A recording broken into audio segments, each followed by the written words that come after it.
ሰላም ጤና ይስጥልኝ የተከበራችሁ የገንቢው ፖድካስት ተከታታዮች፣ ሳምንታዊ ፕሮግራማችን ተጀምሯል። የዚህ ፕሮግራም አዘጋጆች ቤዛ በቀልና ኦብሳ ማቴዎስ። ዛሬ ኦብሳ የለም፣ እኛ ነን።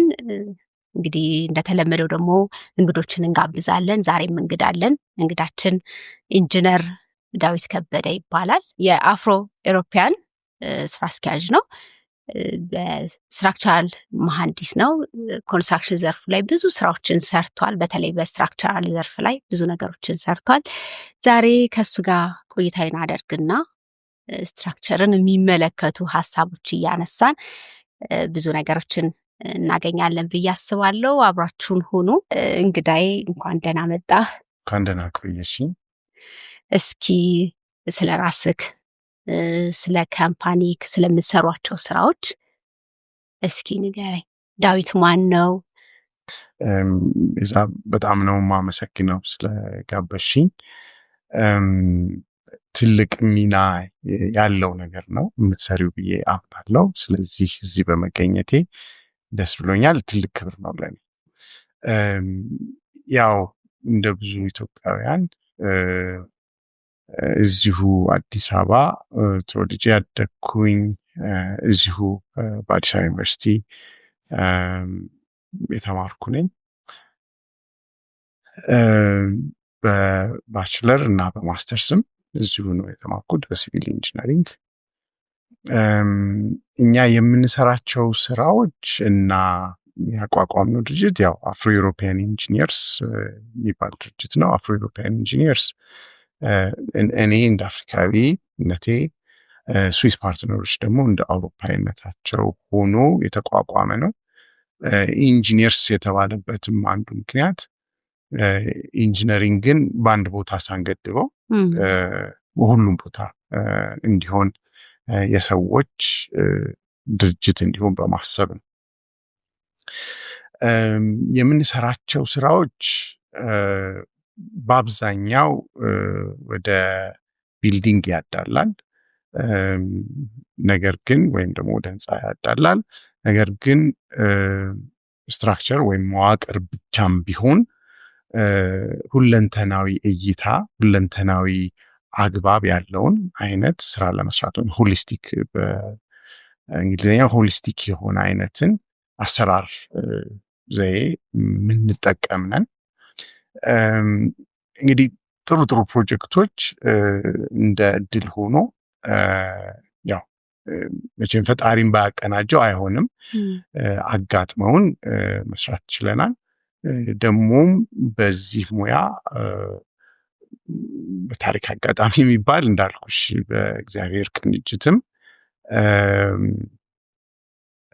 አንቱ የተባሉ ፕሮፌሰሮች፣ ፕራክቲስ የሚያደርጉ ወይም ልምድ ውስጥ ያሉ፣ ሙያ ውስጥ ያሉ መሐንዲሶች አጋጥመውናል እና ኢትዮጵያም ስዊትዘርላንድም ባለፉት 18 ዓመታት አካባቢ ድርጅቱ ከተቋቋመበት በአውሮፓውያን አቆጣጠር ከ2007 ጀምሮ ስንሰራ ቆይተናል። እንግዲህ ያየሁትን ያህል አፍሮ ኤሮፒያን ኢንጂነርስ ሲቋቋም ጀምሮ ለደንበኛ ወይም ካስተመር እሴት መጨመርን፣ ጥሩ መፍትሄ መስጠትን፣ ደግሞ አብረውን ሊሰሩ ለወሰኑ ስትራክቸር ወይም መዋቅር ላይ ፍቅር ነው ፓሽን ያላቸው ሰዎችን መተው አብረን የምናድግበት፣ አብረን የምንሰራበት መድረክ እንዲሆን እንመኝ ነበር እና ይሄንን ሁለት ነገር ይዘን በተጨማሪ ደግሞ ባየን ቁጥር አለማወቃችንን፣ ማደግ የምንችልበት አቅጣጫ ምን ሊሆን እንደሚችል በማየታችን ምክንያት ለሀገራችን የቴክኖሎጂ ሽግግር፣ ቴክኖሎጂ ትራንስፈር እንዲኖር መድረክ መፍጠርን፣ እንደዚህ አይነት ውይይቶች አልነበሩም በጊዜው። ግን አሁን ሲኖሩ ደግሞ ይሄማ በቃ እኛ የመጣንበት የማህበራዊ አስተዋጽኦ ተብሎ መልሰን ለወጣንበት ትውልድና ህብረተሰብ የምንሰጠው ነገር ነው ብለን የምናስበው ነውና ስለዚህ በእነዚህ 3 ዋና ዋና እይታዎች ውስጥ ራዕይ ሰንቀን ነው የምንንቀሳቀሰው። እንግዲህ አፍሮ ዩሮፒያን ኢንጂነርስ እዚህ ራዕይ ላይ አሁን የያዝነው ራዕይ ላይ እስከ 2035 በአውሮፓውያን አቆጣጠር ድረስ ኢትዮጵያን በምህንድስናና በእውቀት ስራ ወይም በኖሌጅ ወርክ ኢትዮጵያን ብቻ ሳይሆን አፍሪካንም እንደው ምልክት እንድትሆን ኢትዮጵያ ትልቅ የሆነ እይታ ወይም ራዕይ ይዘን ነው የምንሰራው። ይሄ በጣም ጥሩ ነው። እኔም ራሴ መጥቼ አይቻቸዋለሁ። 1 ቀን 2 ቀን መጥቻለሁ። 1 ቀን አንተ እያለ 1 ቀን አንተ ሳትኖር ስታፎችን አይቻለሁ። እውነት ነው፣ ልክ ነው።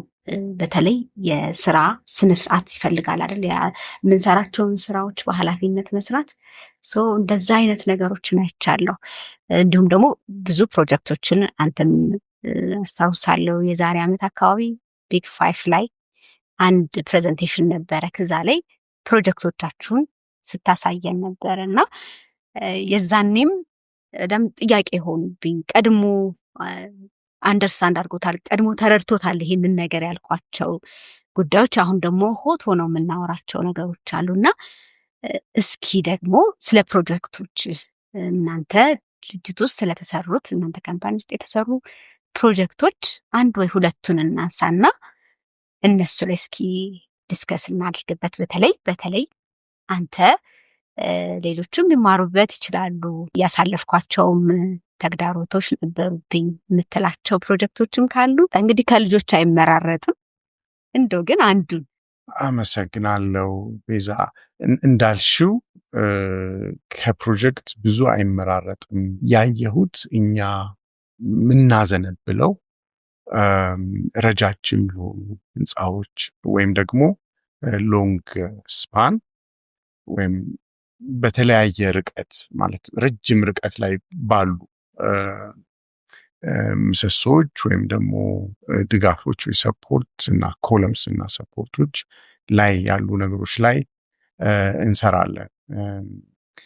ከዚህ ውስጥ በጣም ቢጠቀስ ጥሩ ነው ብዬ ማስበው ምናልባት አዲስ አበባ ላይ ምልክት ነው ብዬ ማስበው ወይም ጉግል ተገብቶ ሎንግ ስፓን አዲስ አበባ ምናምን ሲባል የሚወጣው ከሰርች ወይም ከብርበራ ልበለው የሚወጣ ነገር አዲስ አፍሪካ ኢንተርናሽናል ኮንቬንሽን ኤንድ ኤግዚቢሽን ሴንተር ነው።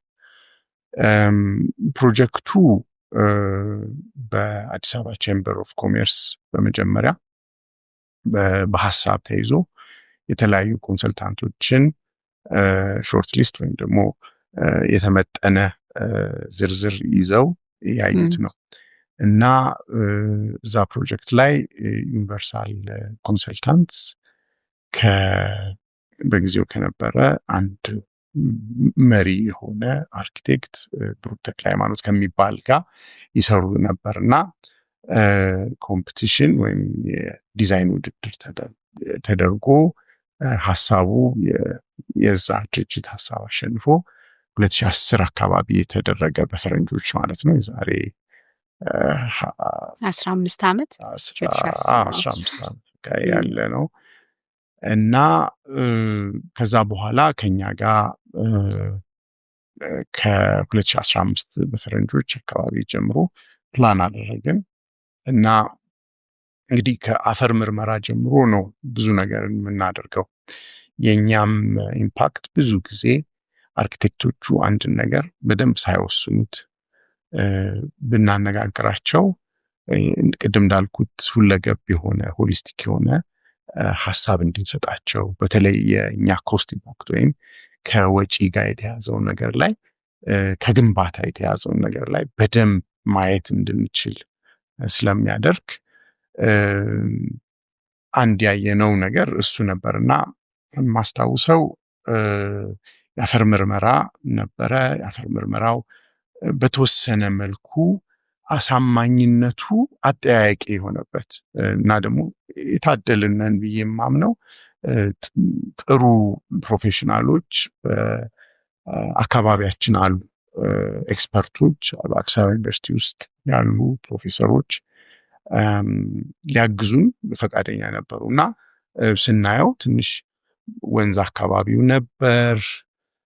የወንዙን ሁኔታ ከአፈሩ ጋር ስናየው ይሄ ነገር እንዲህ አይመስልም የሚል ሐሳብ ነበርና ከጂኦቴክኒካል ኢንቨስቲጌሽን ቡድኑ ጋር ተመካክረን እንደገና እንዲጠና ተደርጎ አንዳንድ በጣም ወጪ ሊኖርበት የሚችለውን ነገር ያዳንበት ነገር ይታየኛልና የነበረው ፎርሜሽን አንዳንድ ጊዜ እንደ ልጅ ስለሚታይ እያንዳንዱን ነገር እንድናስታውሰው እንሆናለን እና አንድ ድንጋይ ሌየር ነበር፣ ከዛ ደግሞ ሌላ ድንጋይ ሌየር ነበር እና በሁለቱ መካከል አፈር ነበር እና የመጀመሪያው ድንጋይ ሌየር በመኖሩ የተወሰነ ፕሬሸሩን ወይም ደግሞ ጫናውን ስፕሬድ እንዲያደርገውናል። ከዛ ደግሞ እሱም ሌየር ውስጥ ፓይሎችን ሶኬት ማድረግ የሚቻልበት ፖሲቢሊቲ ነበርና ይሄ መታወቁ የምናስባቸው ሎዶች ለምሳሌ አሁን አዲስ አፍሪካ ላይ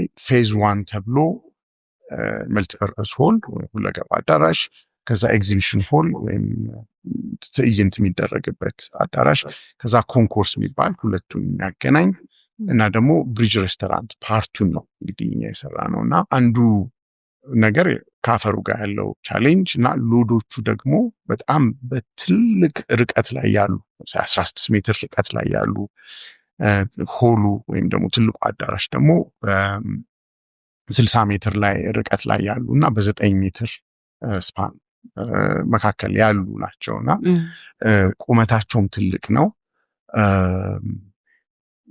ወደ 30 ሜትር የሚሆን ቁመት አለው። ይሄ ደግሞ ከንፋስም ጋር ያለው በብረት ወይም ስቲል ነው የተሰራው።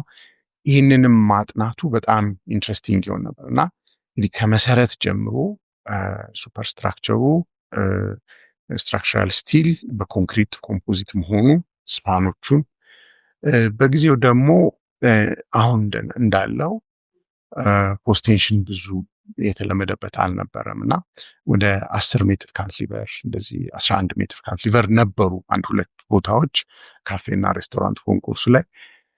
በተጨማሪ ደግሞ 25 ሜትር በአንድ ሳይድ 20 ሜትር በሌላ ሳይድ ካንቲሊቨር ያደረጉ ነገሮች ነበሩና ይህንን ሲታይ ስፓኖቹ እንግዲህ አሁን ለምሳሌ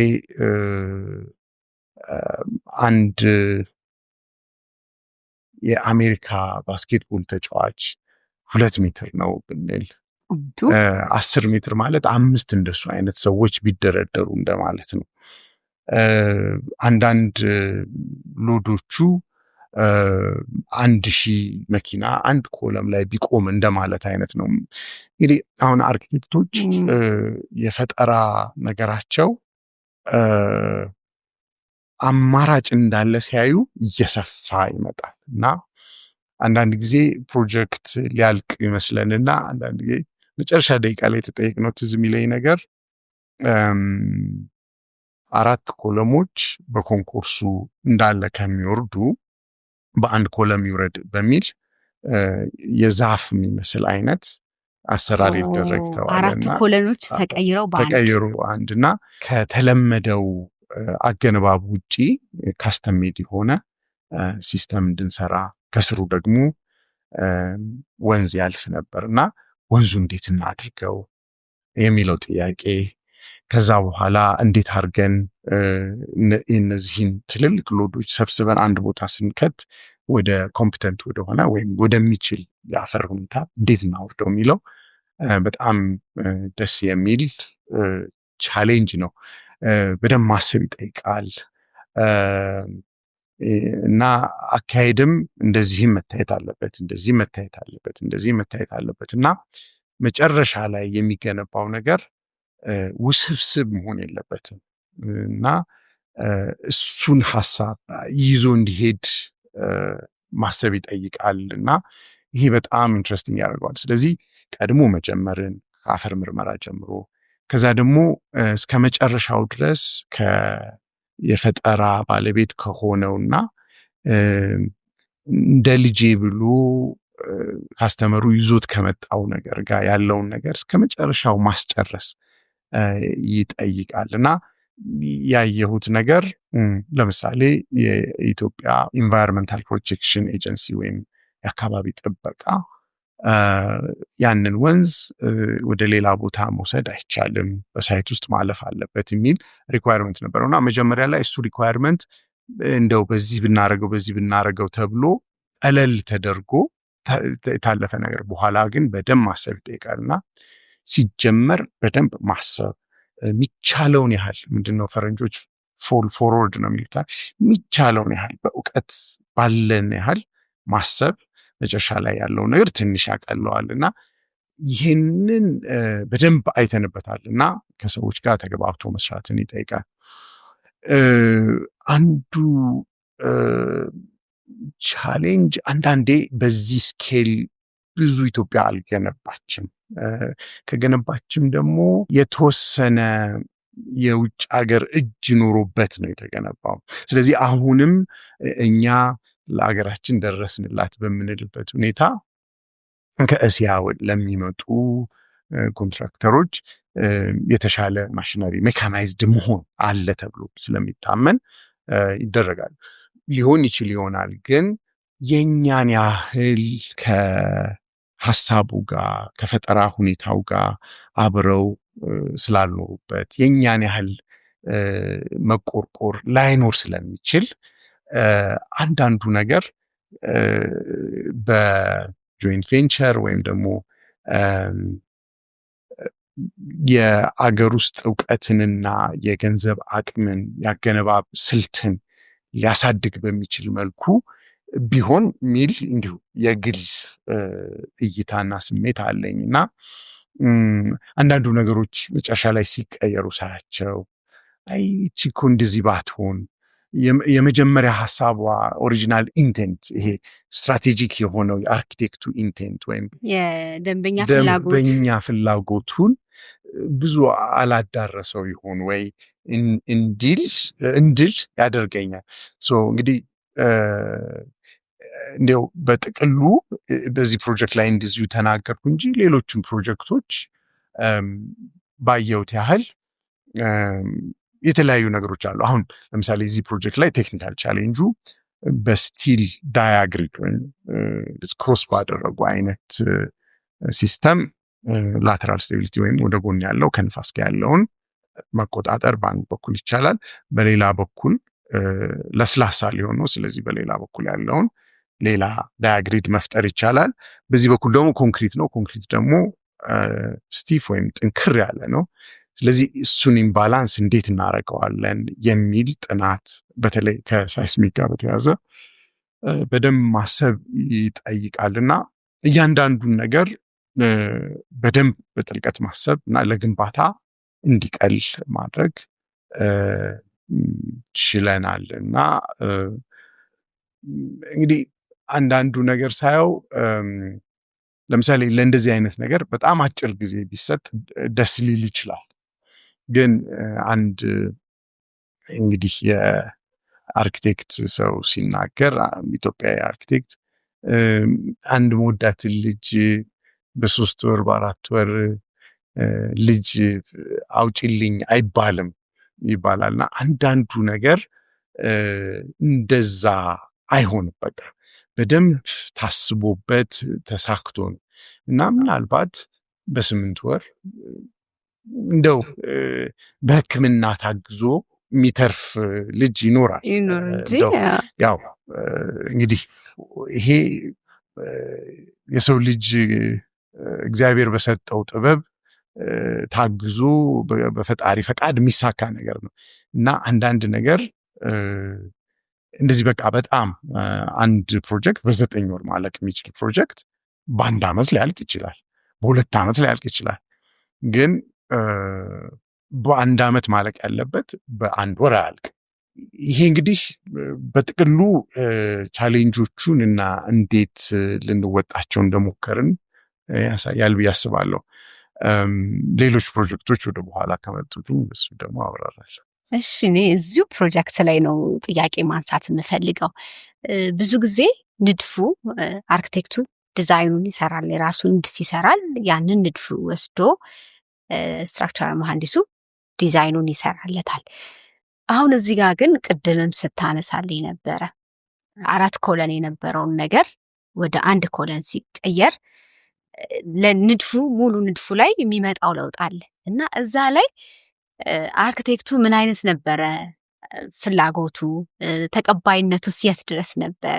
ይህንን ጥያቄ ያነሳሁት ለምንድን ነው? ብዙ ጊዜ ከአርክቴክቱ ሀሳቡ ይመጣል፣ ያንን መሐንዲሱ መስራት አለበት። ስትራክቸራል የሚሰራው ያ መዋቅሩን የሚገነባው ሰው፣ ዲዛይኑ የሚነድፈው ሰው የተሰጠው መስራት አለበት። አሁን ግን እዚህ ጋር ያየሁት መዋቅሩን ከሚሰራው ሰው ሀሳብ መጥቷል። ሀሳቡ ጥሩ ነው፣ ለአርክቴክቱ ጥሩ ግብአት ሊሆን የሚችል ነው። እዚህ ጋር ያላችሁን የእናንተን መናበብ ለሌሎቹ ሊጠቅም ስለሚችል እስኪ እዚህ ላይ በተለይ ንድፉን ያወጣው ሰው ምን ያህል ተቀበለው፣ የቀየረበትስ ነገር ምን ያህል ነበረ? አንዱ ያየሁት ነገር አሁን ይሄ መናበብ የሚለው ቃል በጣም ጥሩ ነው። ሃርሞናይዝ ማድረግ፣ መናበብ፣ ሱፐርፖዝ አድርጎ ማየት የሚባለው ነገር እንግዲህ ኢትዮጵያውያን ስንገነባ ምናልባት 2 ፎቅ ወይም 2 ስቶሪ ወይም እንዲህ እንገነባ ነበረ። እንግዲህ ይሄ የቆየ ነው። የአፄ ዮሐንስ ለምሳሌ G+1 ቤት ሰርተዋል አይነት ያው ቤተ መንግስታቸው በመቀሌ እንደዛ አይነት ነው እና ወይም እንቁላል ቤት የምትባላለች ያፄ ምኒልክ እሷም እንዲሁ ናት። እና የዛ ዘመን አገነባብ ይሄ ማስተር ቢልደር ሁሉንም ነገር አንድ ሰው ከጥግ ጥግ ማየት የሚችልበትም።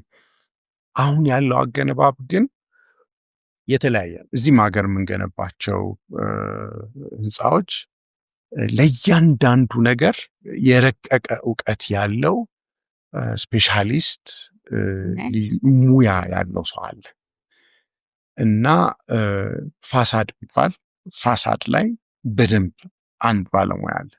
የሚጠይቀው ጥያቄዎች አሉ። የህንፃው ዲፎርሜሽን ወይም ደግሞ መዝመም በተለያዩ ሎዶች ከእርዝኩዌክ ጋር ከዊንድ ጋር ምን ያህል ነው ብሎ ይጠይቃል። በራሱ ክብደት ይዘማሉ አይዘምም ወይ እንዴት ነው ብሎ ይጠይቃል። ወደ ታችስ የሚረግድበት ያህል ወይም ዲፎርም የሚያደርግበት ያህል ምን ያህል ነው ብሎ ይጠይቃሉ። ይህንን ሁሉ ነገር ፕሮጀክቱ ሲጀመር አንድ አርኪቴክት ባያውቀው ምንም አይደል። ግን የአርኪቴክት እንደ ድሮ ዘመን እንደ ማስተር ቢልደር አንዱ አርኪቴክት ሁሉንም ነገር መስራት በሚችልበት ዘመን ሳይሆን ያለ ነው። በቃ የረቀቀ እውቀት ባለበት ዘመን ነው። ድሮ በ1880ዎቹ ምናልባት ኒውዮርክ 70 ፎቅ ተገንብቶ እና ይህንን ስቱዲዮ የሚያካክል ኮለም ሰርተው ሊሆን ይችላል የገነቡት። አሁን ግን እየረቀቀ የማቴሪያሉ ሁኔታ እየተቀየረ አንዳንድ ጊዜ እንዲያውም ካውንተር ኢንቱዊቲቭ ወይም የማይመስል በቃ እንዴ ይሄ ነገር እንዴት ነው ይቆማል እንዴ ወደሚባል አይነት እየተሄደ ነው። ስለዚህ ሲጀመር ተመካክሮ መጀመር ያስፈልጋል እና ሊድ ታይሙን ወይም ደግሞ አርኪቴክቱ ገብቶ ፕሮጀክት ውስጥ የሚቆይበትን ጊዜ በጣም አለማስረዘም፣ ገፍቶ ሄዶ ብዙ ውሳኔዎችን ወስኖ ደንበኛን አናግሮ አምነውበት እኛ ጋር ሲመጣና ቀድሞ አይቶት ሲሄድ እኩል አይደለም። ስለዚህ እንግዲህ ቪዥን የአርኪቴክቱን ቪዥን ኢንቴንት መግዛት እንድንችል ቀድመን ብንወያይ ማለት የተወሰነ ስኬች ሊኖረው ይችላል። የተወሰነ የመጀመሪያ ካድ ወይም ሬቪት ሞዴሎች ሊኖሩት ይችላሉ። ግን አንዱን ነገር በጣም ወዶት ይሄ ነው ብሎ አስወድዶ ማለት በካስተመሩ ከሚመጣ ትንሽ ቀደም ብሎ እኛም ቢያናግረ ከቪዥኑ አኳያ የማስፈጸም ነገሩን ይሄም እንኳን አማራጭ አለ፣ ይህም እኮ አማራጭ አለ ወደሚለው ሐሳብ እንድንሄድለት እና ሲገነባ እኮ ይሄም አለው ይሄ ኮምፕሌክሲቲ አለው የሀገራችን አቅም እንጠቀም ነን ወይ ሌላ የምንጠቀም ነን ወይ ከውጭ የምናመጣው ነገር አለ ወይ ወይስ አገር ውስጥ ብቻ ነው የሚለውን ነገር ማገናዘብ እንዲቻል በተለይ የኛ ፕራክቲስ ውስጥ ይህንን እናያለን ስለዚህ ሰርቶ ጨርሶ እነሆ ይህንን አሳክ ከሚል እዚህ ሐሳብ ውስጥ ነኝ ያለሁት ቢል ጥሩ ነው ዴታቤዝ ኦፕሬተር ነን ኮምፒውተር ውስጥ እንከተዋለን ኮምፒውተሩ የሆነ ነገር ይሰጠናል አውጥተን እንሰጣለን ይሄ ምህንድስና ነው ለማለት ይቸግራል በተለይ መካከለኛው አውሮፓ ስዊትዘርላንድ ጀርመኒ ኦስትሪያ አካባቢ ያለው ኢቭን ወደ ሰሜንም ወደ እንግሊዝም ሲኬድ በቃ ይሄ ስታቲክስ ወይም ደግሞ ጥናቱ የሚለው ነገር ላይ ትንሽ ኮዶቻቸውም ሲታዩ እንዴ አስብ እንጂ የሚሉ አይነት እንጂ እቺን እንዲህ አርጋት የሚል አይነት ነገር ብዙ የለውም ስለዚህ እስቲ አስብ ፕሪንሲፕሉ እኮ ይሄ ነው አገናዝብ የሚል ነገር ነው ስለዚህ አርኪቴክቱ ያን ያህል አገናዝብ ተብሎ መጠየቅ ያለበት ብዙ አይመስለኝም ግን ደግሞ መሐንዲሱ ደግሞ ቀድሞ ያንን ዕውቀት ተከታትሎ ጠብቆ ሲመጣ ይኸውልህ እንዲህም አለ ቲም ልናደርገው እንችላለን ይህም አማራጭ አለ ብሎ የማማከር አይነት ነገር ይጠይቃልና በተቻለን መጠን በኳሊቲ ሲስተማችንም ስንሄድ እንደዚህ አይነት ነገሮችን ቀድሞ አስቦ አርኪቴክቱ የሚወደውን የሚፈልገውን የተወሰነ ነገር የነበረውን ዋጋ ብዙ ሳይቀይርበት ያማረ የተሻለ ለሱ እይታ የተሻለ እንዲሆን ለማድረግ እንሞክራለንና ማናበቡ ቀድሞ መምጣት ያለበት ነገር ይመስለኛል ድሮይንጎቹ ቀድመው መተው የአርኪቴክቱ ድሮይንጎች ቀድመው መተው መናበብ ያለባቸው ይመስለኛልና አሁን በዚህ ፕሮጀክት ኮንቴክስት ይሄ ኮንኮርስ ቢልዲንጉ አንድ 3 ያልሰራ ነው በትንሹ በተለያየ ደረጃ ያሉ መሐንዲሶቻችን በሲኒየር ሌቭል ያሉ መሐንዲሶች በሚድ ሌቭል ያሉ በጁኒየር ሌቭል ያሉ መሐንዲሶች በደንብ ደግመን በደንብ ያጠና ነውና አክሰስ ሲስተም የስላቦቹ ይሄ ስኬሌተር አክሰስ ሲስተም ስል ይሄ ቨርቲካል ሰርኩሌሽን ያለው ኤሌቬተሮቹ ጨርሻ ሲያልቅ እቺ እንዲህ ብትሆን የምንለው ነገር ሊኖር ይችላል ግን በቃ ስትራክቸራሊ በደንብ በቃ መዋቅሩን በደንብ ማጥናት ይጠይቅ ነበርና እዛ ፕሮጀክት ላይ ነው ይሄ ኮለም የመጣውና አርኪቴክቱ ብዙ ነገር እየሰራ ነበርና ሲያየው እነዚህ 4 ኮለሞች አሉ ነው ያለው ስለዚህ ከድሮይንጉ ጋር ጊዜ ወስዶ ሲያየው እንዲህ ነው እና አይ አንተ ቀድመህ እንዳብልሃልና አይ አናደርግም አላለም ሌት ኢን ዘ ጌም በቃ ፕሮጀክቱ የሚረከብበት ጊዜ የደረሰ እንደገና ባክቱ እና የግል ዋጋ ያስከፍላል አንዳንድ ቀጠሮች ተሰርዘው ይሆናል የግል ቀጠሮች አሁን አላስታውሳቸውም ግን እንደዛ ትንሽ ዋጋ መክፈል የሚጠይቅ ነገር አለውና እኔ መሐንዲስ ምናልባት ሜዲካል ዶክተሮች የአንድን ቤተሰብ እና የአንድን ቤተሰብ አካባቢ መሐንዲስ ግን ፓብሊክን ወይም አካባቢን ያለ ነገር ነውና ይሄ የተማረ ሰው የሚሰራው ለርንት የሆነ ፕሮፌሽን ነው ብዬ አምናለሁ እና ያንን አንድ አርኪቴክቱ ያመጣውን ሐሳብ ወደ ወረቀት አውርዶ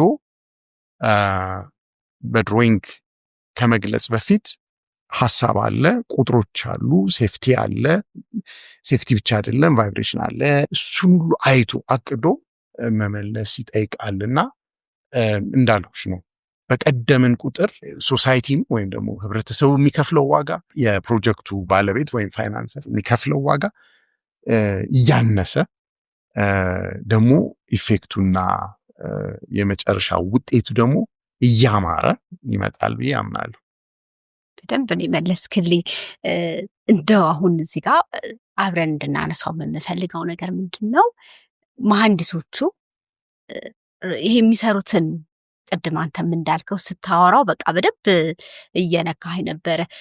ኮምፒውተር ላይ ፊድ አድርጎ ፕሪንት አድርጎ የሚሰጥ እንትን አይደለም፣ ራሱን የቻለ ሳይንስ አለው። ሳይንስም ብቻ አይደለም፣ እንደገና ልክ አርክቴክቱ ጋር ያለው ጥበብ አይነት ደግሞ እዚህ ጋርም ጥበቡም ያስፈልጋል። እዚህ ጋር አብረን የምናነሳው የምንሰራቸው ዲዛይኖች ዋጋቸውን ጠብቀው ጥራትን ጠብቀው መሰራት አለባቸው። እሱን ለማምጣት የግድ የሚፈልገው የራሱ ጥበብ አለ። በተለይ እያንዳንዱ ባለሙያ ላይ የተለያዩ እውቀቶችን የሚጠየቅበትም ነውና እዚህ ላይ የኳሊቲን ደግሞ ኢኮኖሚካል የሆነ ዲዛይን እና አይደል አቅም በፈቀደ የሚሰራ እንደገና ደግሞ ስትሬንግዙን ሴፍ የሆነ የሚለውን ነገር አያይዘህ እስኪ አሁን ላይ እየተሰሩ ያሉ ፕሮጀክቶቻችንንም አስባቸውና መሐንዲሶቻችን ይሄንን እንዴት ይዩት፣ እንዴት ቢያዩት የተሻለ ነው? እንዴት ትመክራለህ እዚህ ላይ? አንዱ ነገር እንግዲህ ወጣ ብሎ ማየት ይጠይቃል። አንድ አባባል የሚገርመኝ እንቁራሪትን እንዴት ታበስላታለህ ቢባል ወይም how do you cook a frog or how do you boil a frog ቢባል ቀስ ብሎ የውሃ ውስጥ ከቶ ቀዝቃዛ ውስጥ ቀስ ያለን ያሞቅን ካልሆነ ሙቋ ውስጥ ብንከታት ፍንጥር ብላ ትወጣለች። እሷ ከሙቀቱ ጋር ራሷን ያዋሃደች አካባቢዋን ያስመሰለች መጨረሻ ላይ ቦይሊንግ ፖይንት ላይ ስትደርስ ያቅታታልና ትሞታለች። ስለዚህ የኛን ነባራዊ ሁኔታ ወጣ ብለን ማርኬት ኮንዲሽናችን ወጣ ብለን ማየት ይጠይቃል ብዬ አስባለሁና እኔ ብዙ የሚያጋጥመኝ ጊዜ ሲያጥረው መሐንዲሱ እሺ ሞዴል ያደርግ ይሆናል እንደ ፌል ሴፍ ነው ለሱ ሞዴል አድርጌዋለሁ ሁሉንም አይቼዋለሁ ብሎ በቃ ይሄ ምንድነው የሚባለው በቃ ፌል ሴፍ በቃ ይሄንን ስላረኩት ሞዴሉ ትክክል ስለሆነ ብሎ ሊያስብ ይችላል። ግን ኮስቱ የሚመጣ የሚመስለኝ ማያውቀው ነገር ላይ ትንሽ ጨመርበት ትንሽ ሰፋ አድርገው ይባልና ለምሳሌ ፓርኪንግ እንግዲህ የኛ ፓርትነሮች ኢንተርናሽናል ፕሮጀክት ፓርትነርስ እና የተለያዩ ሰዎች ሲመጡ ለምሳሌ ቤዝመንት ፓርኪንግ በቃ እንደው እኛ ስናሽከረክር ምትሃት የምናደርግ ነው የሚመስላቸው። ኮለሞቹ በጣም ግዙፍ ናቸው ይሉናል። እና አሁን ይሄን ኮለም በደንብ ብር ጨምረንበታል፣ ግን እውቀት የጨመርንበት አይመስለኝም። እና እውቀት ከጨመር ልናስብ ነው፣ ካሰብን የሚከፈልን ብር በቂ ላይሆን ነው። ስለዚህ አንሴፍ ነው ተብለን ከምንጠራ እናተልቀው ብለን ኮሌክቲቭሊ እውነት ለመናገር እኛ ከዚህ ራሳችንን ለማግለል ብለን ብዙ ብር ሉዝ አድርገናል በስራችን ውስጥ። አንዳንዱ በቃ ድርጅት የሚያንገዳግድ የሆነ ነገር ነው። ግን በቃ አሁን እኮ ዛሬ የምገነባው ነገር እኔ ካለፍኩ በኋላ ለልጅና ለልጅ ልጅ እኮ ነው። አንድ አርኪቴክት ወዳጅ አለኝ፣ ሰው ነው። አንዳንድ ነገር ስንጫወት አፄ ምኒልክ እኮ ቤተ መንግስታቸውን አልኖሩበትም ማለት። ስለዚህ ዛሬ የምንገነባውን ነገር እኛ ላናየው ሁሉ እንችላለን ማለት ፈጣሪ ያኑረን እንኑራለን ብለን ነው የምንሰራው። ግን እኔ የሚታየኝ ነገር ኮስቱ ኢኒሻል ኮስቱ ብቻ ነው ኢትዮጵያ የሚታይ። ስለዚህ ኢኒሻል ኮስቱን ተለቅ ካረግ ነው ይህን ያህል ብር የወጣበት ፕሮጀክት ይባላል። ስለዚህ ደህና ነን። ምጥን አድርገን ከሰራ ነው ምን የሚደንቅ ነገር አለው ልንባል ነው። ግን በቃ ያልፋል። ካለፈ በኋላ የሰራሁት ነገር አንደኛ ጥሩ እንቅልፍ መተኛ ትፈልጋለሁ። ይሄ የሰራሁት ነገር ይህንን አላሰብኩበትም ማለት አልፈልግም። እሺ ከዛ በኋላ ግን ደግሞ ኤሌጋንት በዚህ ዘመን የነበሩ መሐንዲሶች ይህንን ሰርተው ነበር ተብሎ እንደ ላሊበላ እንደዚህ ተሰርቶ ነበር፣ ስለዚህ እንዲህ ማድረግ እኮ እንችላለን ወደሚል እይታ እንድንሄድ መሆን አለበት እና ሴፍቲ ላይ ብዙ ከእስያ ወይም ከኤዥያ የሚመጡ ኮንትራክተሮች ብዙ አይዳፈሩ፣ ቶሎ ብለው ገንዘብ ሊገኝበት የሚችለውን አይነት ነገር አድርገው ብዙ አይዳፈሩም ብዬ አስባለሁ። ብዙ የሚዳፈር ሰው ያየሁት መሐንዲስ በደንብ አጥንቶ የሰራውን ነገር አንድ ቦታ የሰራ ሰው ምን እንደተሰራ በደንብ ኮፒ ያላደረገ ሰው ያንኑ ነገር ለመድገም ሲሞክር አጋጥሞኝ፣ አሁን በግል ፕራክቲሴ ይሄ የኛ ድርጅት ከመቋቋሙ በፊት የቤተሰብ ቤት ዲዛይን አድርገን አንድ ታይፖሎጂ ኖሮ ሁለተኛ ታይፖሎጂ ላይ ማለት የኛን ታይፖሎጂ የሚመስል አድርገው ይሰሩ ነበረ የሆነ ፕሮጀክት ላይ እና እዛ የኛን ፕሮጀክት ይሰራ የነበረው ሪል ስቴት ፎርማን መጥቶ የእናንተን አይነት ልንሰራ ሞክረን ተበላሸብናል፣ ምንድን ነው ስለው ነገረኝና እኛ የሰጠናቸውን ዲቴል አልተጠቀሙትም፣ ኮስት ይቀንሳል ተብሎ ይመስለኛል የብረት ዲቴሉ እና አንዳንድ ነገር አሁን እኛ ቢሮ በቃ ሁሉም ሰው የሚያውቀው ነገር የሚመስለኝ ነገር ሚስ አድርገውታል። ስለዚህ ኮፒ ሲደረግ በመሳሳት እንደዚህ አንሴፍ የሆነ ነገር ይሰራል። አንዱ ያየሁት ይሄ ነው። ስለዚህ ሴፍቲ ጥሩ ኮፒ የማያደርጉ ሰዎች የሚያመጡት ችግር ነው። አንድ የኛ ፕሮፌሰር ምን አለ፣ እኛ ጋር የሚሰሩ ሰዎች ይህንን እየሰራን ነው ብለው አሳይ፣ መምህራቸው ስለሆነ እንዲህ እያደረግን ነው ብለው አሳዩት። ከዛ መልእክት ላከብኝ፣ ዳዊት እንዲህ አይነት ነገር መስራት ሌሎች መሐንዲሶች ምን እያሰባችሁ እንደሆነ ካላወቁ እና ካደረጉት በላሽ ይችላል ይላሉ። እና በኢንተርናሽናል ሴታፕ ውስጥ ስንነጋገር አሁን እኛ ዊዚን አወር ቲም ለምሳሌ እንነጋገራለን፣ እንዲህ አይነት ነገር ነው እያሰብን ያለ ነው ይሄስ ተባብሎ መመካከር አለ ዊዚን ደ ግሩፕ። እንግዲህ ቅድም ያልተናገርኩት ስዊስ ፓርትነሮቻችን 1956 አካባቢ የተቋቋመ ድርጅት ጀምሮ ነው ያለው በፈረንጆቹ። ስለዚህ ከነሱ ጋር አንዳንድ አይዲያዎች ኮንሰፕቶችን እንነጋገራለን። ስለዚህ ኤክስፒሪየንስ ያለው ቀድሞ የሰራ የተፈተሸ እውቀት ካለ ጋር ሊንክ ማድረጋችን በጣም አግዞናልና ለሴፍቲ አሁን በግል የኛን ድርጅት ሳይ ይሄ ነው አንድ ሚታይ። ሌላው እንግዲህ ያየሁት ለምሳሌ በችኮላ አንድ ነገር ጠፍቶ ቢሆን አንዳንድ ጊዜ ሁለተኛ ኦፒኒየን ይታይ የሚሉ አይነት ኦፊሶች፣ ግንባታዎች ምናምን አጋጥሞኝ እነሱ ብዙ ነገር ሲያድኑ አይቻለው፣ ፕሮጀክቱን ያድናሉ። እና ሴፍቲ ላይ ይሄንን ያለው እኛ በበኩላችን ሴፍቲ ላይ ምንም ኮምፕሮማይዝ ማድረግ አንፈልግም። ትራንስፓረንት ነን። ሴፍቲ ላይ የሚያሰጋን ነገር ካለ ይሄ ነገር ያሰጋናል ብለን ግልጽ አድርገን እንናገራለን። የመጀመሪያ ስራችን ሴፍቲ ነው። እዛ ፋንክሽናሊቲ ወይም ደግሞ ለታሰበለት ዓላማ ሚውል መሆን አለበት። ለምሳሌ አንዳንድ ሪል ስቴት ስገባ ትልልቅ ኮለም መስኮቶቹን ከሸፈኑብኝ ትርጉም አይሰጠኝም።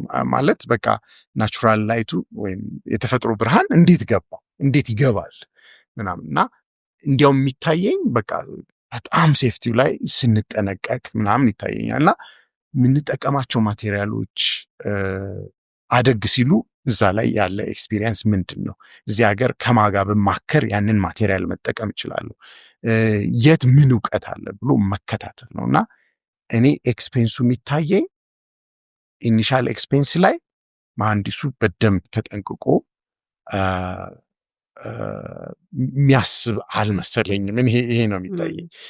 ሎንግ ተርም ግን የሚከራየው ቦታ እየቀነሰ ቤት የገዛው ሰው ያንን ያህል ስፔስ ሲሄድበት መኪና የሚያቆመው ሰው የተሸራረፈ ኮለም የሚታይበት መኪና ማቆም የሚያስቸግርበት አይነት መሆን የለበትና ሎንግ ተርም ወይም ደግሞ በረጅም ጊዜ ወጪው ምንድን ነው ለፓብሊኩ፣ ለሶሳይቲው፣ ለማህበረሰቡ ወጪው ምንድን ነው ተብሎ የሚጠየቅ ላይፍ ሳይክል ኮስቱ ምንድን ነው ተብሎ የሚጠየቅ መሆን አለበት እና አሁን የምንነጋገር ያለ ነው የኮለም ሳይዝ መቀነስ እኮ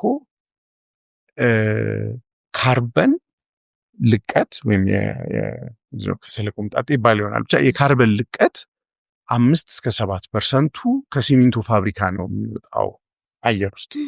ስለዚህ ሲሚንቶን ቀንስ ነው ጨዋታው። ኮለም ዳይሜንሽንህን ቀንስ፣ ስላብ ቲክነስህን ቀንስ ነው እንግዲህ የምንነጋገረው። እነዚህን ስትቀንስ ደግሞ ፋሳዱ ይቀንሳል፣ ዋጋውም ከዛ አብሮ ይቀንሳል። እነዚህን አገናዝብ።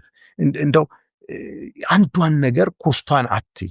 ከዛስ በኋላ ለኢንቫይሮንመንቱ ምንድን ነው፣ ኢኒሻል ኮስቱ ምንድን ነው፣ ላይፍ ታይም ኮስቱ ምንድን ነው ተብሎ እንደዚህ በስፋት መታየት ያለበት ነገር ነው። ከዛ በኋላ ደግሞ የምንሰራው ነገር it should stand the test of time የጊዜን ፈተና እና ፍተሻ ተቋቁሞ መቆየት ያለበት ነው ብዬ አስባለሁና ጥያቄውን በደንብ አግኝቼው ከሆነ ከመለስኩት ተስፋ አደርጋለሁ። ግን ያው በጥያቄ ተዳብሬዋለሁ። አይ አግኝቼዋለሁ። መልሼም የምነሳባቸው ጥያቄዎች አሉ። ምንድነው አሁንም እዚህ አሁን ያሉት መሐንዲሶች ሁላችን አዳዲስ የሚመጡትንም የነበሩትንም በተለይ ከናንተ ከውጭ ተሞክሮ ጋር አብራችሁ ስትሰሩ የሆነ ነገር ይዛችሁ መታችኋል ለሀገር አይደለ? እሱን ለሌላው መሐንዲስ ከማካፈል አንጻር አሁንም እየነገርከኝ ያለሃቸው ብዙ ነገሮችን መሐንዲሶቹ ሰፋ አድርገው ማሰብ እንዳለባቸው ነው። እዚህ ጋር አብሮ እንዲነሳ የሚፈልገው ነገር ምንድነው መሰለህ ዴቭ? ዲዛይን አንዴ ይሰራል። የተለመደው ከረንትሊ ያለውን ነገር ነው የምነግርህ። ዲዛይን አርክቴክቱ ይሰራዋል። ምናልባት አርክቴክቱን ላናቀው እንችላለን። ስትራክቸራል ዲዛይን እኛ ጋር ይመጣል። ስትራክቸሩን በራሴ እውቀት ልክ እሰራዋለሁ። ስትራክቸሩን ይሰራውና ይወጣል። እኔ በእኔ እውቀት ልክ በሰራሁት ይሄዳል፣ ይፈቀዳል፣ ወደ ግንባታ ይሄዳል። ግን በፊት የነበሩት አሁን የቀሩት ምን ይደረጋል? የመጀመሪያ ዲዛይን ይሰራል። ዲዛይን ባይ እንደውም ቴብል እንትናችን አለ አይደለ? እሱ ላይ ዲዛይን ባይ ከሌ ይባላል። ዲዛይኑን የሰራው ሰው አለ። ከዛ ቼክድ ባይ ሌላ ሰው ቼክ ያደርገዋል ያን ዲዛይን። ከዛ አፕሩቭ የሚያደርገው ደግሞ ሌላ ሶስተኛ ሰው ነው። ምንድነው የሶስቱ ሰዎች እውቀት ዳብሮበት ነው ያ ፕሮጀክት የሚወጣው። ያ ሲሆን ምንድነው ብዙ ጊዜ ግንባታ ላይ የሚፈጠሩትን ችግሮች እንቀንሳለን። ሐሳብም ሼር ይደረጋል። ያ ነገር ከሆነ ጊዜ በኋላ ግን እየላላ የመጣበት ሁኔታ አለ። በተለይ በግል የሚሰሩ መሐንዲሶች አሉ። ዲዛይኑን ይቀበላሉ፣ ራሱ ይሰራል፣ ግንባታ ፍቃድ ይገባል፣ ይወጣል። እሱ ነገር እኔ አሁን የሌሎች ፕሮጀክቶችንም እያየሁ ነበር። ከመሰራቱ በፊት ህንፃው ተቆፍሮ ፉቲንጎ ከመሰራቱ በፊት መጀመሪያ ወረቀት ላይ ደጋግሞ ተሰርቶ ነው ከዛ የሚሰራው ወደ ግንባታ የሚወረደው። ግን እኛ ሀገር የተለመደው ነገር ምንድነው? ግንባታው ይሰራና ሞዲፋይ ይደረጋል። እንደው ካየህ ልታርመኝም ትችላለህ። አዝቢልት ድሮይንግ ይባላል። የተሰራው ከዲዛይኑ ውጭ ስለተሰራ ነው እንደገና እንደዛ አይነት ነገር የሚሰራውና እዚህ ላይ በተለይ ለወጣቶቹ ወደ ሴክተሩ ለገቡ ወደ ግንባታው ዘርፍ ለገቡ መሐንዲሶች አያይዘህ ያንተን ተሞክሮ ብትነግረኝ ደስ ይለኛል።